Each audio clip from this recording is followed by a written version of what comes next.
भारत से एक नाम ऐसा रहा, कर्णवीर के साथ अरे दानी भी था, मान सम्मान के संग वचन भी निभाता, साहसी बलशाली और शाली भी था।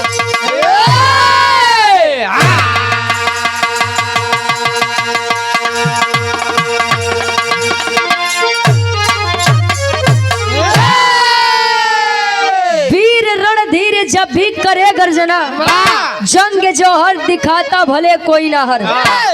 कहा जाता है वीर एक ऐसे महापुरुष महान योद्धा होते हैं। और एक बात जान लीजिए कि इतिहास सदैव बगावत करने वालों का गाया जाता है।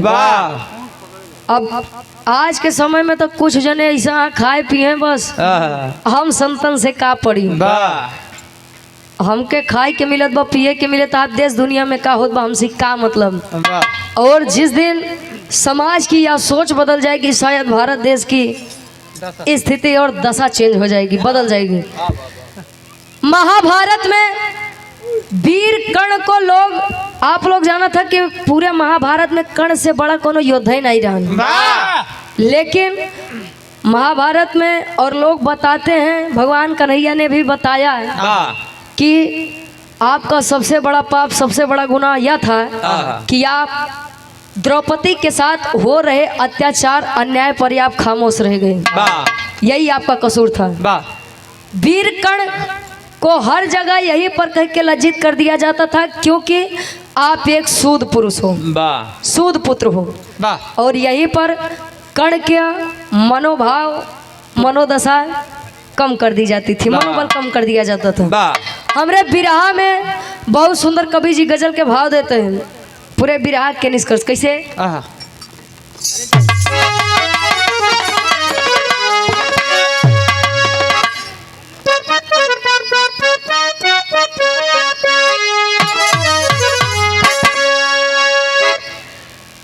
कोनो लड़का कोनो लड़की से कहे,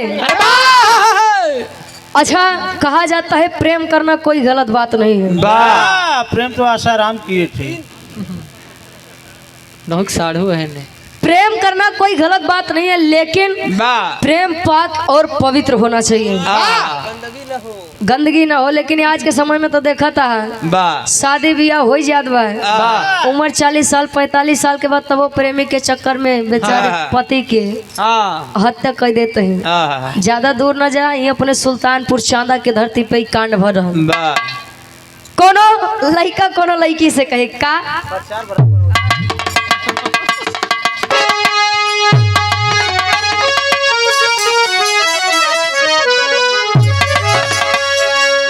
अरे जब प्यार किया तो,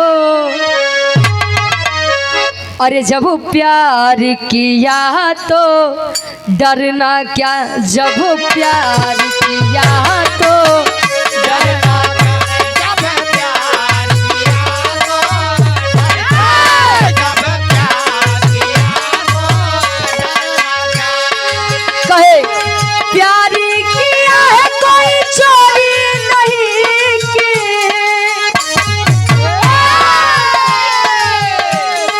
प्यार किया है कोई चोरी नहीं, छुप छुप के आया है भरना क्या रे, जब प्यार किया तो डरना क्या, जब प्यार किया तो डरना क्या, जब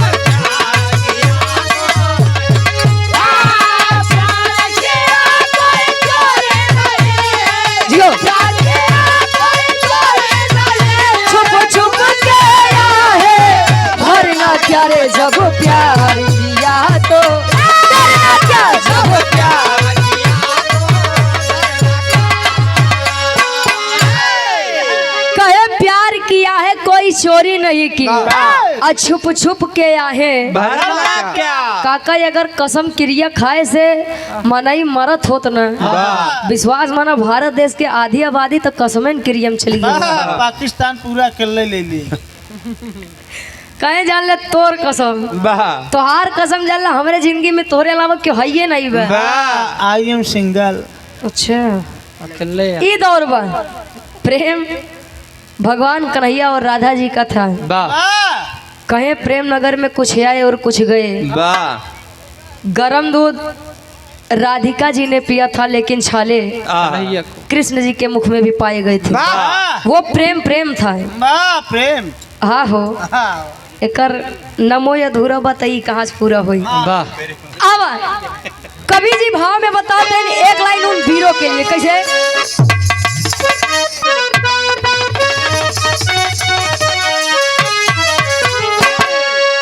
अरे तब वीर चुनौती, अरे वीर चुनौती सहत नहीं, अरे वीर चुनौती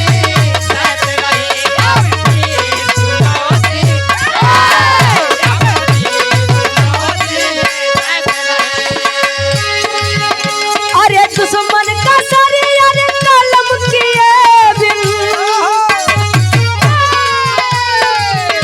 अरे दुश्मन का सारे अरे कलम किए बिन, अब चैन से वो तो रहते नहीं, अरे वीर चुनौती सहते नहीं, अब वीर चुनौती सहते नहीं, अब वीर चुनौती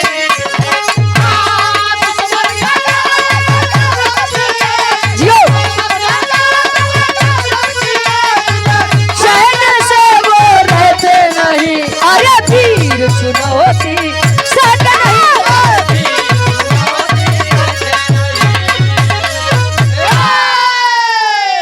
कहे दुश्मन का सर कलम किए बिन, वाह चैन से वो तो रहते नहीं, हाँ। अरे वीर चुनौती सहते नहीं सहते नहीं, वाह। वीर सदैव सामने से वार करते हैं। वाह। आप लोग जाना था महाभारत में जब कर्ण और अर्जुन जी में युद्ध हुआ था, वाह और कर्ण जी ने एक प्रतिज्ञा की थी कि मैं इस पूरे महाभारत में किसी भी निहत्थे यानी जो बिना शस्त्र के होगा मैं उस पर बाण नहीं चलाओ नहीं चलाऊंगा। वाह लेकिन जब वह यज्ञ का पहिया फंसा रथ का, कर्ण जी गए चक्का निकालने के लिए, पहिया वाह। निकालने के लिए, और पीछे से वार किया गया था उन पर। आहा। ए भैया, इसीलिए कहा जाता है कि वीर सदैव सामने से वार करते हैं ना कि पीछे से। वाह हमरे बिरहा के कहानी की शुरुआत कवि जी ही से लेते हैं कैसे।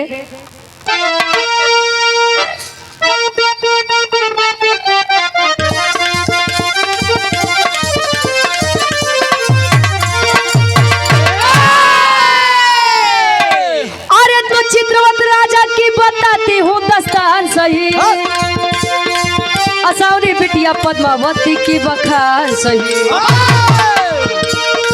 मन ही मन में ने दोनों ने विचार किया, शिकार खेले बोधे जंगल में सिधार। घटी एक घटना दुश्मन चारों ओर से घेर लिया, आया है भीड़ कण तनिक भी न देर किया। जान बचाया कर्ण लड़ते लड़ाई, जान बचाया कर्ण लड़ते लड़ाई है, जान बचाया कर्ण लड़ते लड़ाई है। पीछे से वार देखो सीधे तब आई,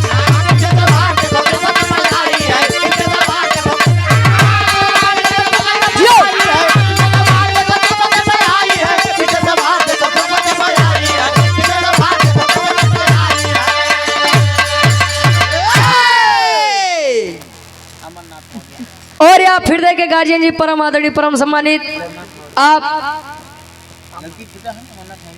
अमर नारायण मौर्य जी, लड़की के आप पूजनीय पिताजी ना।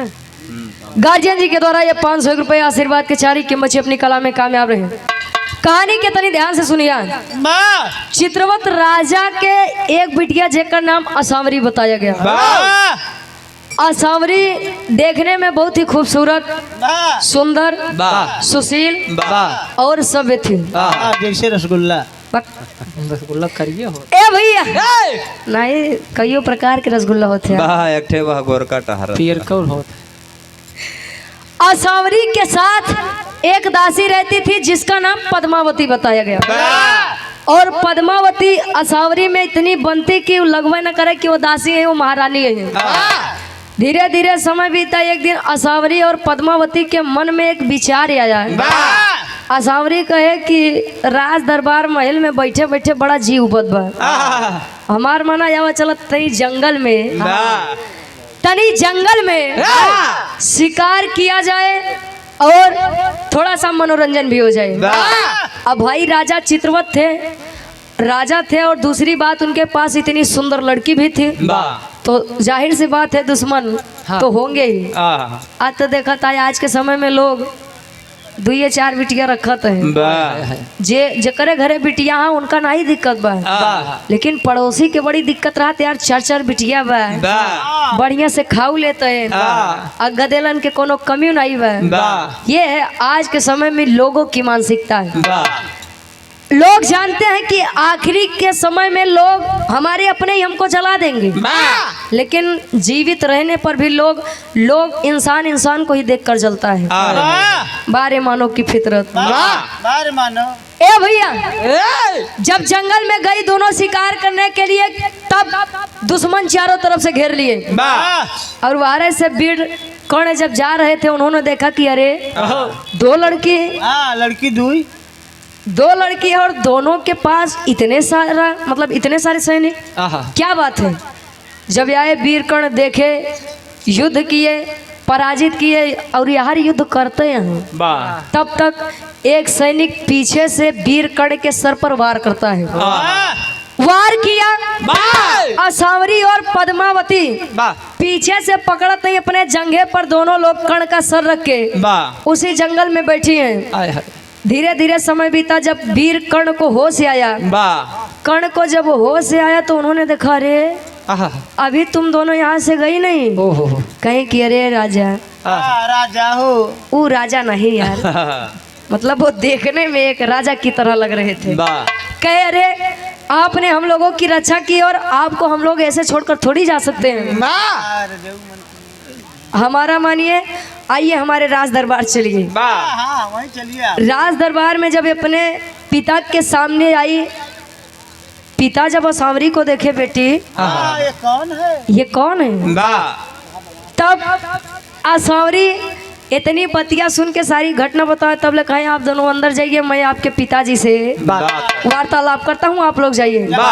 तब वीर कर्ण बतावे कैसे, एक लाइन गीत लगत बा।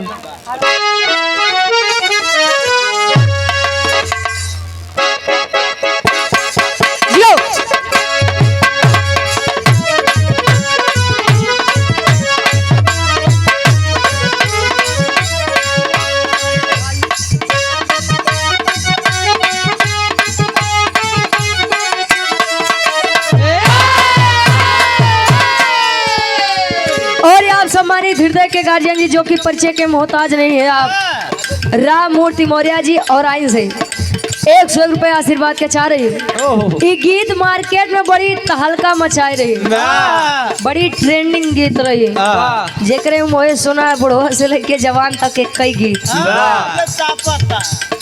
हमार कार्यक्रम गाजीपुर में रहन भैया, गाजीपुर में रहन तो गाना गाए, अच्छा गाए तेगे ने बुढ़ो दादा 200 रुपया दें, कहीं एक दाई और दोहराए दे। हम कहे दादा समय काफी होत बा, लोग कहा थे कि बिरहा गावा, हाँ अपने उम्र के तनी लिहाज करम, लगभग मान के चला 70-77 साल के तरह हुई।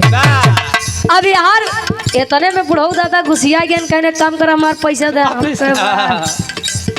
बारे दादा हमके भैया हमरे मास्टर थोड़ा गुस्सेल मिजाज के हैं, पैसा लौटा दें, कहीं जाए अगले गवैये से गवाई दे, तो का करबा, जमाना हुई के बाद कुछ काका दादा सब है, लेकिन आज के समय में बस चढ़ जाए महुआ महारानी। अरे तो फिर जान ले 36 डिग्री। ए भैया ये गीत बड़ा मार्केट में तहलका मचा रहे, कोनो दुल्ही बतावे का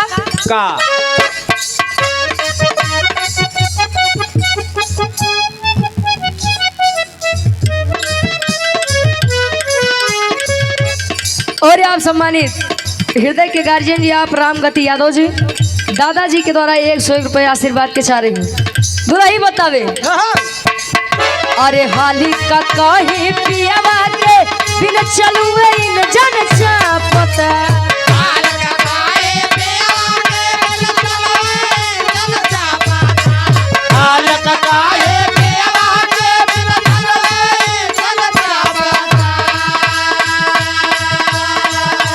अरे हाली का कहीं पियावा के बिन चलुए इन जन चापता नया नया ड्राइवर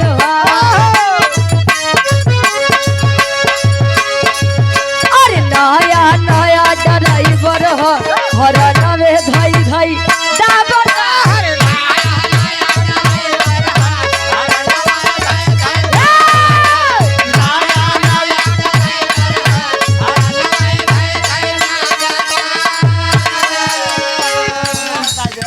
लड़की के चाची चाची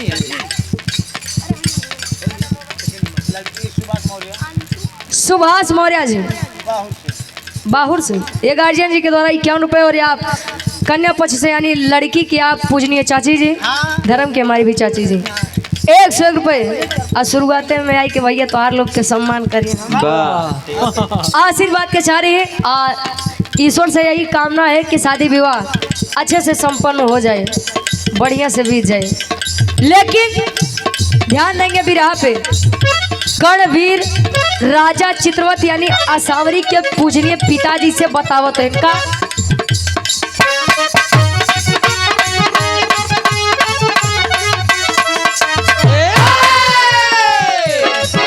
अरे दोनों कुंवारी को साथ में लेके कर्णवीर तब आए हैं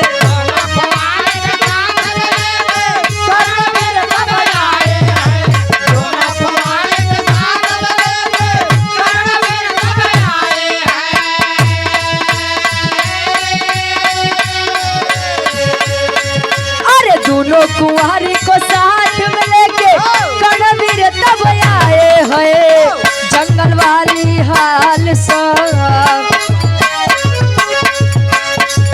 अरे जंगल वाली हाल सब बेहाल होई के बताए हैं जंगल वाली हाल सब बेहाल होई के बताए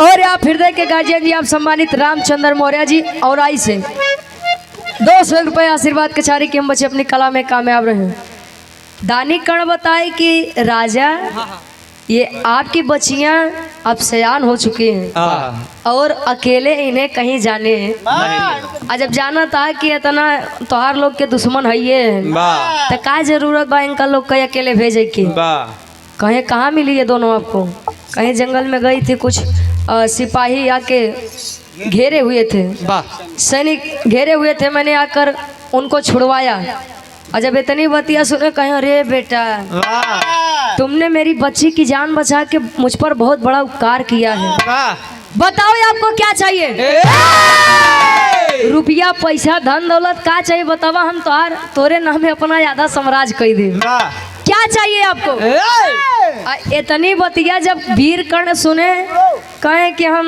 धन दौलत महाराज का करब कहे तब ले निगाह दौड़ाए असावरी के तरफ असावरी के तरफ देखे तो असावरी उनको पहले नजर में ही भाग गई थी पहला प्यार हो गया था मतलब प्रेम हो गया था कहे क्या चाहिए बताइए कहे हमका रुपया पैसा राजा कुछ न चाहिए कोई चीज चाहे कहे क्या कहे मैं चाहता हूँ कि आप अपनी बेटी असावरी की शादी मुझसे कर दीजिए अब अगली बेचारी खड़ी व पद्मावती यार वो देखा तब ले असावरी कहे हाँ मैं इनसे सूद पुत्र से शादी करब इतना हमारे दिन गिरा हो गया इतनी बतिया जब राजा चित्रवत सुने तो पूरे सभा में धिक्कार रहे हैं अरे तुम्हारी इतनी मजाल तेरी है औकात मेरे ही राज दरबार में मेरे ही सामने मेरी ही पुत्री का हाथ मांगता है भाग जाना चाहिए अरे तुम एक सूद पुरुष हो सूद पुत्र हो अरे तुम्हारी क्या औकात है कि तुम मेरे बेटी से शादी कर लो और जब पूरे सभा में फिर से कर्ण का ये अपमान हुआ सोचिए वो वीर थे और पूरे महाभारत में उनसे बड़ा कोई वीर नहीं था लेकिन हर जगह से बेचारे ये बात सुन के वाह दुखित हो जाए कि वो एक सूद पुरुष थे, हाँ। सूद पुत्र थे। वाह इतनी बात सुने अपमानित हुए, दरबार छोड़ के अपने राज्य वापस आ गए। वाह अब धीरे धीरे समय बीता तो राजा चित्रवत अपने बिटिया बरे स्वयंवर रखा थे। स्वयंवर कैसे, एक लाइन गीत लागत बा।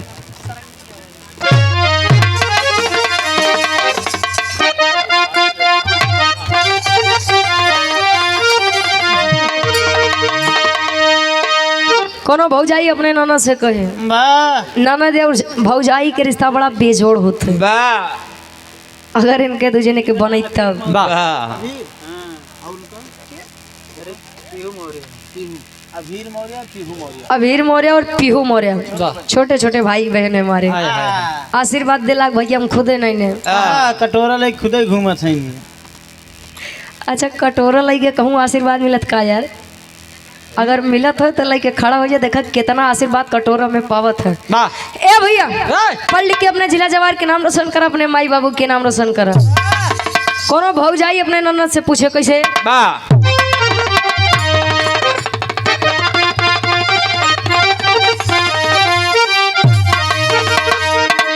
अरे सरंगिया वाले के डेरावा,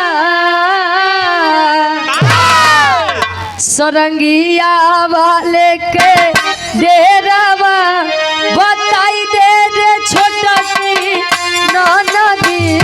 सरंगिया वाले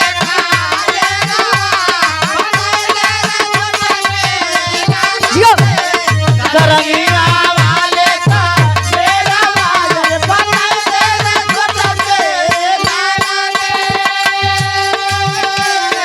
लेकिन राजा चितवत करत इनका स्वयंवर के कैले रचनवा, स्वयंवर के कैले रचनवा सजनवा खातिर बिटिया के, स्वयंवर के कैले रचनवा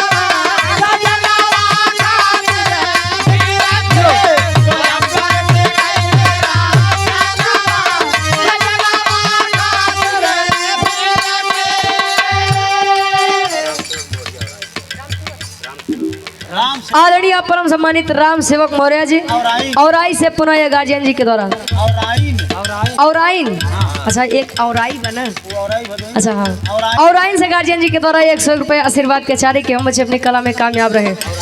कहे स्वयंवर के कैले रचनवा वाह सजनवा बदे बिटिया के। वाह स्वयंवर का जब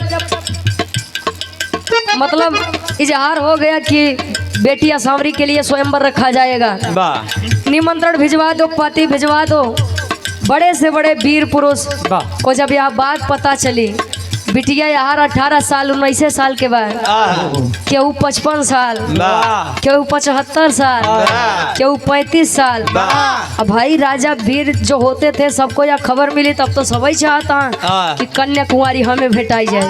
वाह भैया बर ले हम कहा थे कैसे,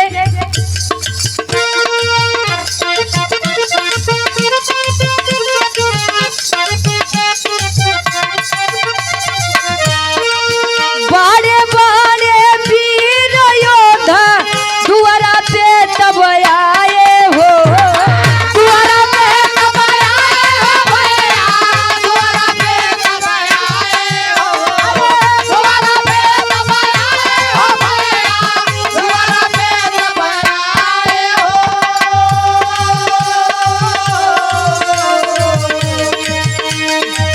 एक बार मारे तब करण मुकुट तब गिर जाए हो,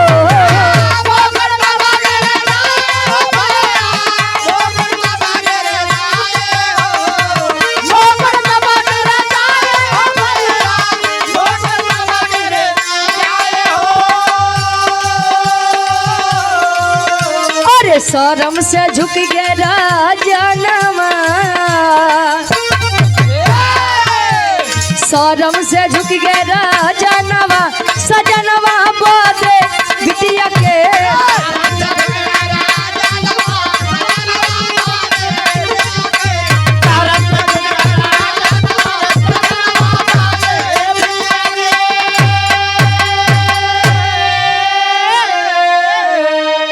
बड़े बड़े वीर योद्धा आए और उन्हीं में से दानी कर्ण भी आए। वाह ये देखे बदे कि आखिर हमें ठुकराई के देखा या सावरी के भी आग कैसी करत है। वाह देख ले आए बड़े बड़े वीर योद्धा बैठे हैं और कुर्सी लगी है, सिंहासन लगा हुआ है और वही बिचवाई में कर्ण भी बैठे हैं। जब कर्ण जी का देखें राजा चितवत कहे नहीं मानी ने, अब एक का हम हटाई के धुतकार के यहाँ से भेज दिए रहे। वाह भाग जा यहाँ से हटो चलो। मैंने हटा दिया था इसको, लेकिन फिर भी यह नहीं माना।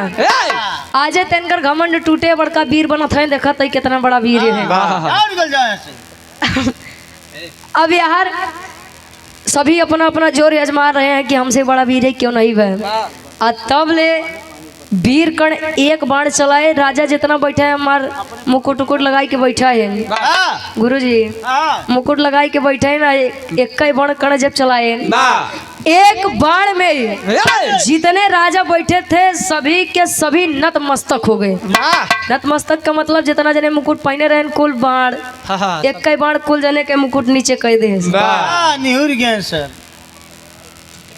आज जब इतनी बतिया राजा चितवत सिंहासन पे बैठा देखते हैं, शर्म आ रही है, लज्जा हो रहे हैं कि अरे यार मैंने जिसे अपने दरबार से डांट करके भगाया था, आज वही इनमें सबसे बड़ा बलशाली और वीर पुरुष है।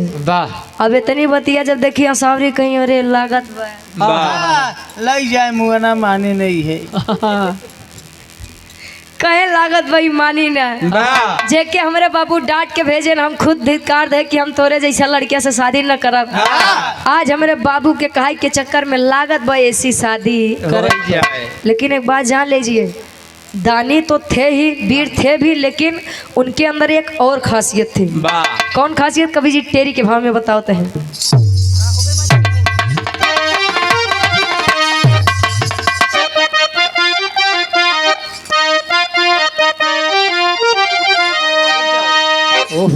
अरे चुनौती देख के बोले बीरवा, अरे चुनौती दई के बोले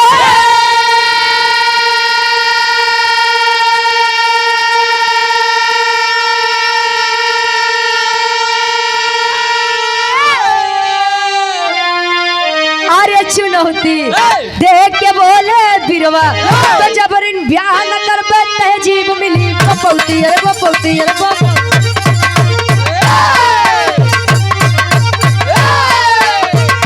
बस कहे जबरन ब्याह न करबे तहजीब मिली बपौती, चुनौती दई के बोले बीरवा। अब भाई पहले से जब उन्होंने अपमान किया था और असावरी सीधे ही बोल चुकी थी कि मैं तुम जैसे शुद्ध पुरुष से शादी ही नहीं करूंगी, तो आज ये जीत मिलने के बाद यदि ये लोग शादी कर रहे हैं तो मैं ऐसी शादी नहीं करूंगा, ऐसा प्रेम नहीं स्वीकार करूंगा। अब यार असावरी बेचारी मने मन लज्जित होई के माला लई के कण के तरफ जैसे बढ़े तब ले कण कहने लड़की है, ए लड़की दूर हट दूर हट। कर्ण कहे मैं आपसे कुछ प्रश्न करना चाहता हूँ, कुछ सवाल करना चाहता हूँ। कहन क्या पूछा था चौक के भाव में कैसे।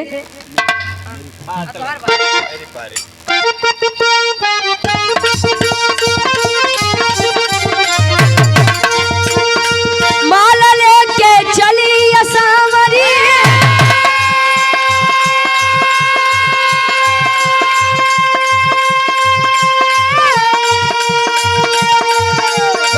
कर्ण बोले तब बानी है,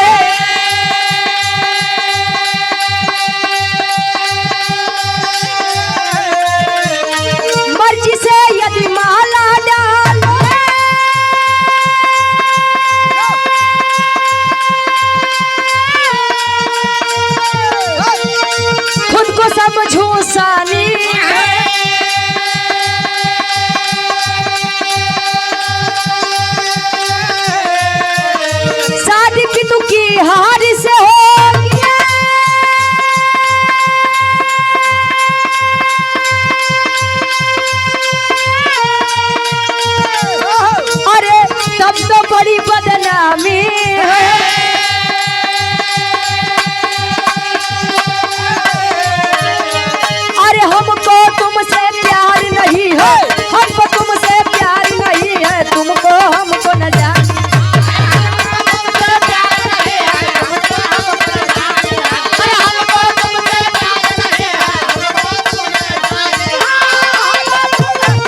चली असावरी। असावरी जब माला लेके वीरकर्ण की तरफ जाती है, आखिर पिता ने कह दिया था, बात के पक्की जुबान थी वाह कि मेरी बेटी को यहाँ से वही लेके जाएगा जो सबसे बड़ा वीर वाह इस पूरे राज दरबार में होगा। और इतनी बतिया सुन के समझ के असावरी जा रही है, तब ले वीरकर्ण कहे, लड़की लड़की ए लड़की, प्रश्न मेरा तुझसे यह है कि क्या तू सच में मुझसे शादी करना चाहती है या अपने पिता की हार से शादी करना चाहती है? वाह इतनी बतिया सावरी पिता कहती लखे, कर्ण कहती लखे, कहे तो उसी के शादी करे चाहत वाह वो तो हमारे बाबू अपने बात के कहे अनुसार हार गए वाह और मैं अपने पिता के सम्मान में आपके गले में यह माला डालने चल रही हूँ। इतनी बतिया वीरकर्ण सुने, कहे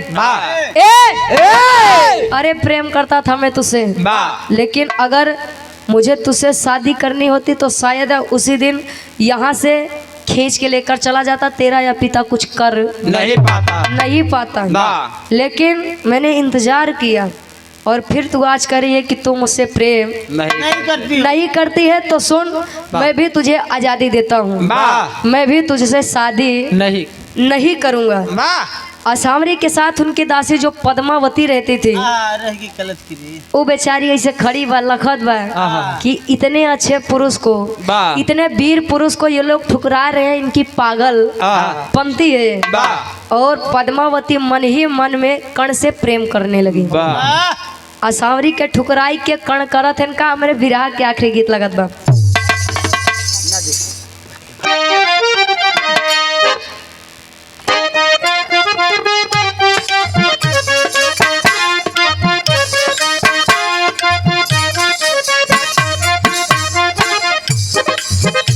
ये गीत मार्केट में बड़ी तहलका मचा रही। वाह गवैया गए, वाह तनिका गौर से देखा का आइए भागो भागो अरे हाँ का चाहत आगे बैठा उन्हों भाग गए। अब वो चोर वाली आदत है, वो जौन उड़त रहा गायब हो गया। ये काम वाला चीज बा। कहे तनिका गौर से देखा बदल गई स्टाइल रे दैया, हाँ स्टाइल रे दैया, बेलना पकड़े वाले हाथन में मोबाइल रे दैया।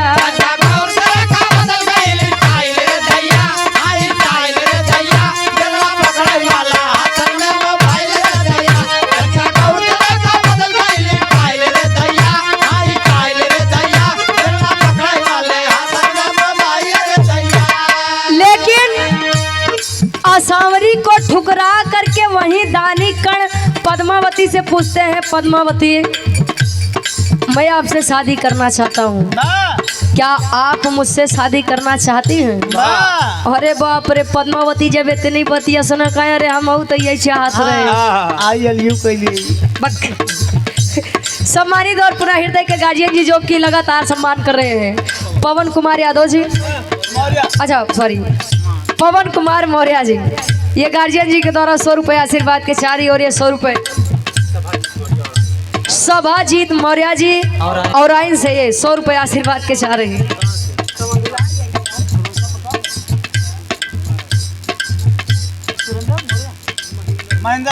और यहाँ धर्म के बड़े भैया महेंद्र मौर्य, क्या नाम है? यम यम यम से महेंद्र, यम से मौर्य। सोहनसा से गार्जियन जी के द्वारा 200 रुपये आशीर्वाद के चारे। अब बाबू जी आवत है उन्हों के लैले महाराज।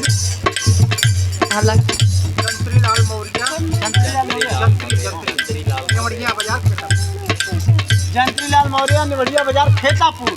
जंत्रीलाल मौर्य, आदरणीय परम सम्मानित जंत्रीलाल मौर्य जी, निवड़िया बाजार, खेतापुर से यही 51 रुपये आशीर्वाद के चारे। कहे और जब पद्मावती इतनी बतिया सुने कहे अरे हम चाहत रहे तो हमें अपन दुल्हन बनाई ले, वही वरमाला लेके पद्मावती कर्ण के बीच प्रेम प्रसंग हुआ और शादी हुई। कैसे?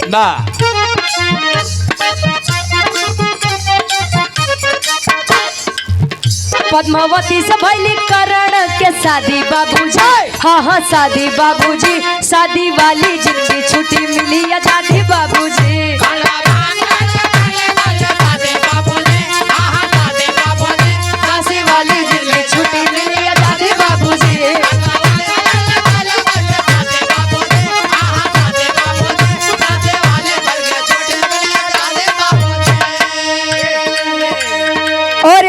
सम्मानित हृदय के गार्जियन जी आप श्री राकेश तिवारी जी, प्रधान बहुर अध्यक्ष प्रधान संघ बदलापुर से 500 रुपये आशीर्वाद के चाह रही पद्मावती ग्राम रोजगार सेवक संतोष मौर्य। आदरणीय आप परम सम्मानित ग्राम रोजगार से आप ग्राम रोजगार सेवक संतोष मौर्य जी सीतापुर। सेतापुर से आप गार्जियन जी के द्वारा ये 100 रुपये अवनीश मौर्य बीडीसी अवनीश मौर्य बीडीसी सीतापुर। सेतापुर से गार्जियन जी के द्वारा 100 रुपये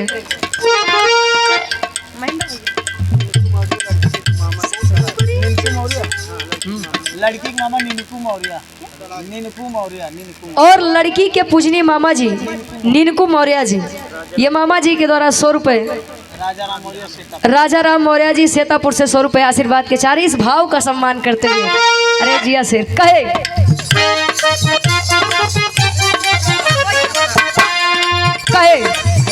पद्मावती से भैली कर्ण के शादी बाबूजी, हाँ शादी बाबूजी, दासी वाली जिंदगी छुट्टी मिली आजादी बाबूजी।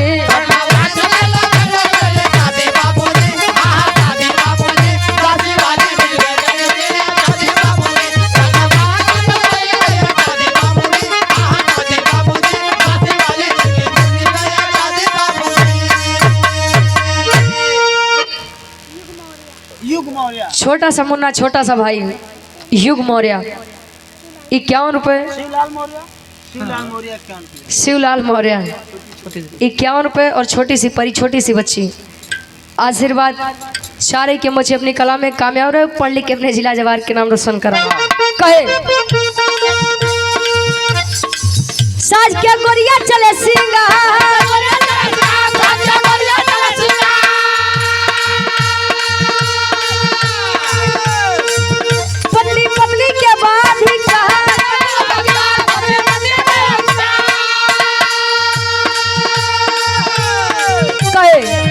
पद्मावती लागे जैसे सोहेजादी बाबूजी, सोहेजादी बाबूजी, दासी वाली जिंदगी छुट्टी मिली आजादी बाबूजी।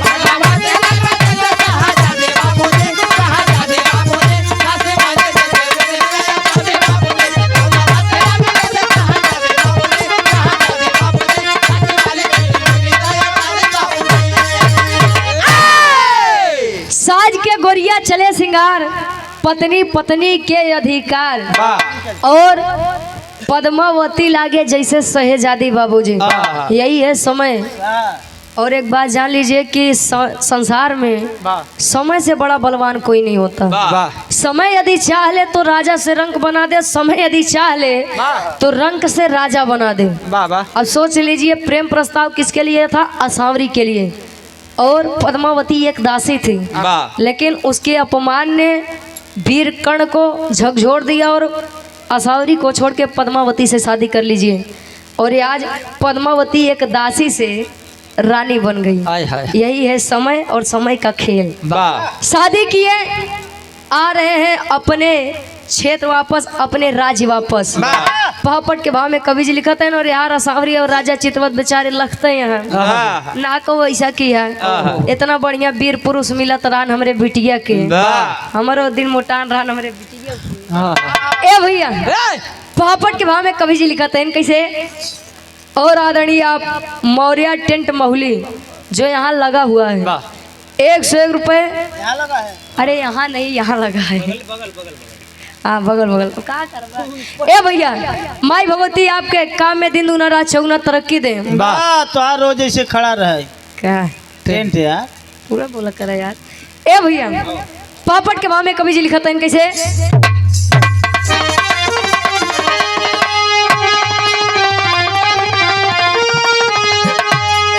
अरे मांग भरे है सिंदूर अब डाल दूर कर कमियों को, अरे मांग भरे हैं डाल के सिंदूर दूर कर कमियों को, तो बनी है दुल्हन पद्मावती मजबूर दूर कर कमियों को।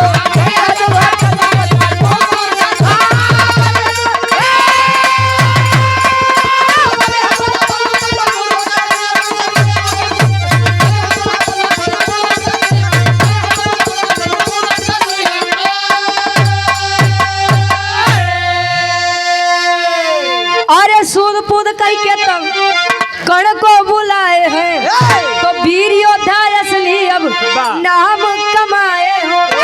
तो बलशाली रहे नहीं ताकत अब दूर देख कर कवियों को, तो बनी है दुल्हन पद्मावती मजबूर दूर कर कवियों को।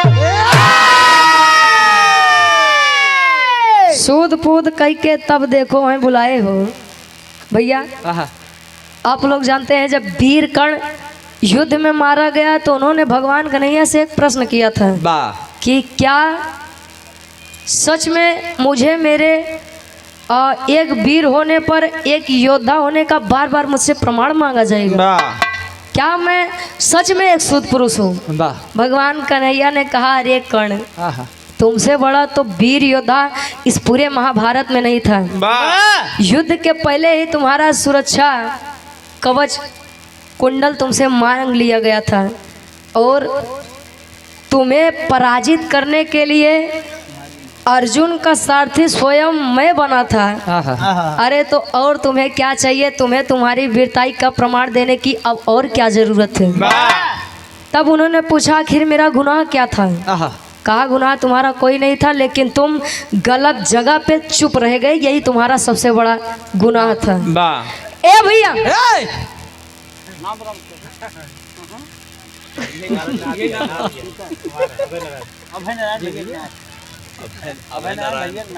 और हृदय के गार्जियन जी, कार्यक्रम के आयोजक साहब, आप पूजनीय पिताजी, आप अभय नारायण मौर्य जी की आप नाती हैं। क्या बात है, क्या स्टाइल। ये 100 रुपये छोटा सा मुन्ना, माई भगवती कृपा बनाए रहे। ए भैया, आए अपने क्षेत्र में पद्मावती और वीर कर्ण हंसी खुशी से जीवन व्यतीत कर रहे हैं और धीरे धीरे समय बीता। दोनों के बीच में, दोनों के संयोग से एक बच्चा जन्म लेता है। कौन लड़का के नाम रहे? कवि जी प्रमाण देते हैं आधा के भाव में।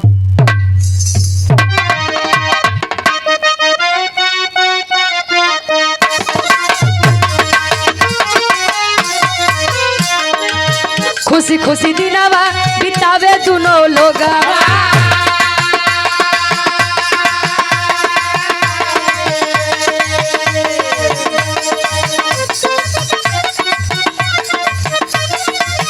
पद्मावती बनी गईली कर्ण के ना।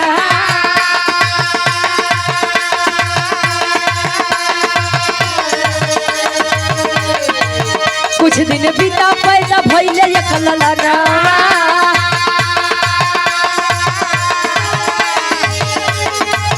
कुछ दिन बीता पैदा भइले एक ललना।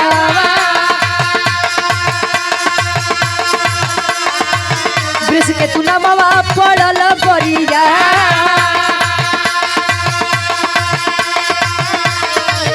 अर्जुन के पुत्र से तब भइली लड़ाई।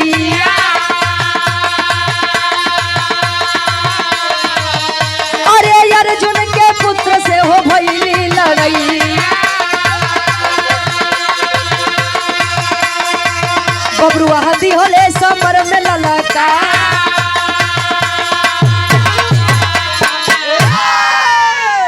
धीरे धीरे समय बीता। पद्मावती और कर्ण के बीच एक बच्चे का जन्म होता है जिसका नाम वृषकेतु बताया गया।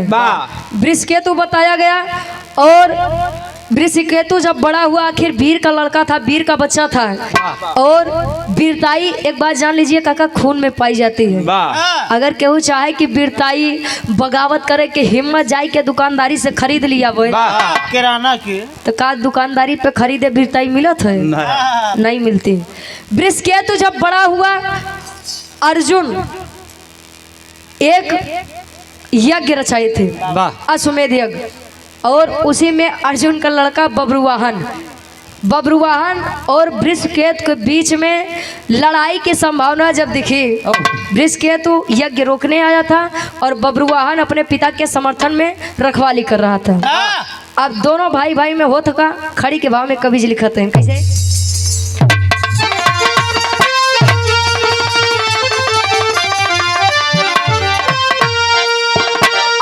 वृषकेतु बब्रुवाहन में अब लड़ाई भइले। अरे वृषकेतु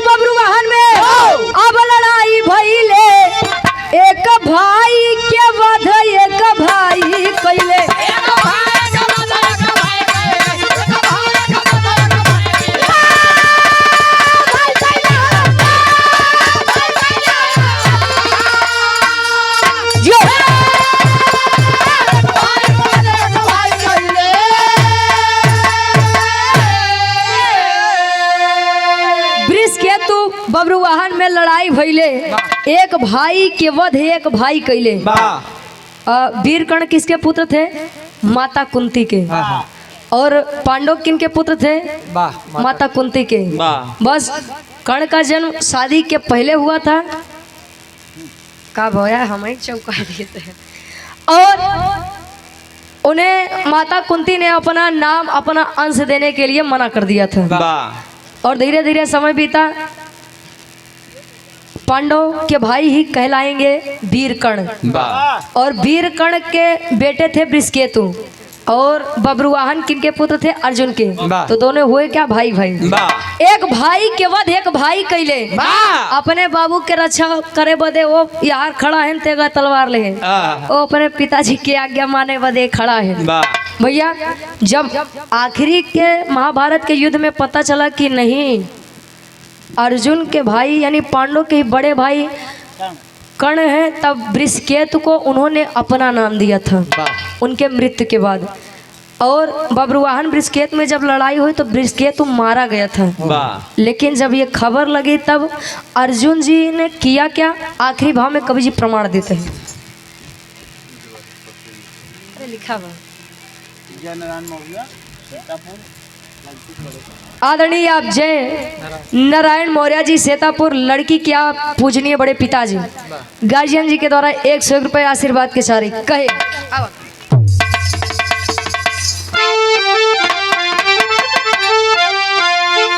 अरे मारा गईले समर में बृहस्पति बलवान हो, उलूपी नाग माड़ी से वापस कैली जान।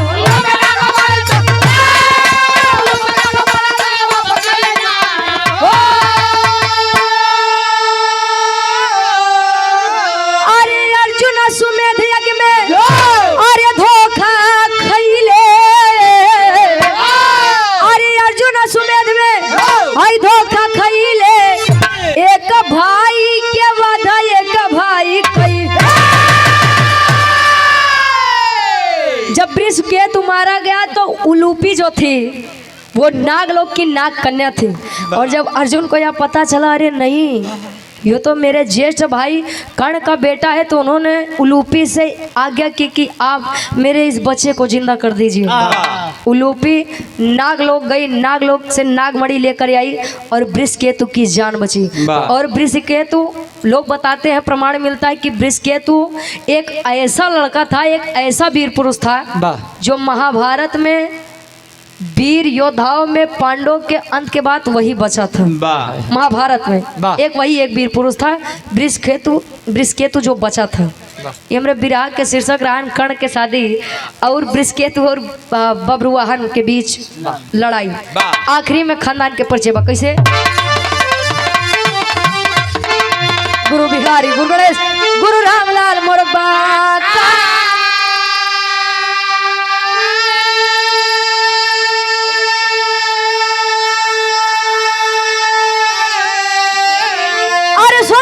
कवि चंद्रिका बच्चन का विजय पताका हो।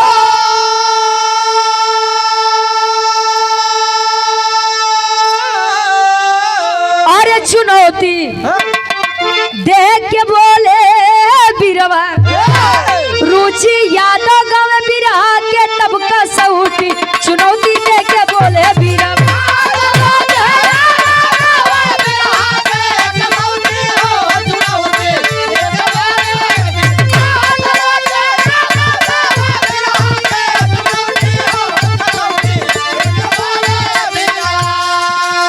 राजेश कुमार गौतम जी बसपा अध्यक्ष सीतापुर से 100 रुपये आशीर्वाद के चार। ध्यान देंगे इस लाइन पर, काहे गावत नहीं। देख तेरे संसार की हालत, देख तेरे संसार की हालत, क्या हो गई भगवान, कितना बदल गया इंसान, कितना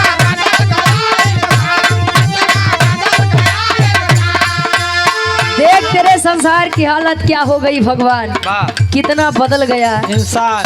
एक कर्ण थे जो अपने मित्रता के लिए अपने भाइयों तक को नहीं छोड़े थे, अपने मान मर्यादा के लिए, अपनी बात के लिए अपने भाइयों की तरफ नहीं गए। लेकिन आज के समय में भाई भाई का नहीं होता है साहब। सूरज न बदला चांदी न बदला, सूरज न बदला चांदी न बदला, ना बदला है आसमान। कितना बदल गया इंसान, कितना बदल गया इंसान।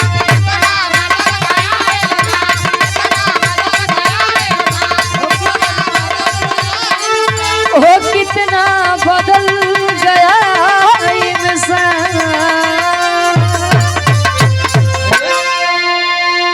5 मिनट आप लोग ऐसे बैठा रहा, थोड़ा सा पानी वानी पी जाए।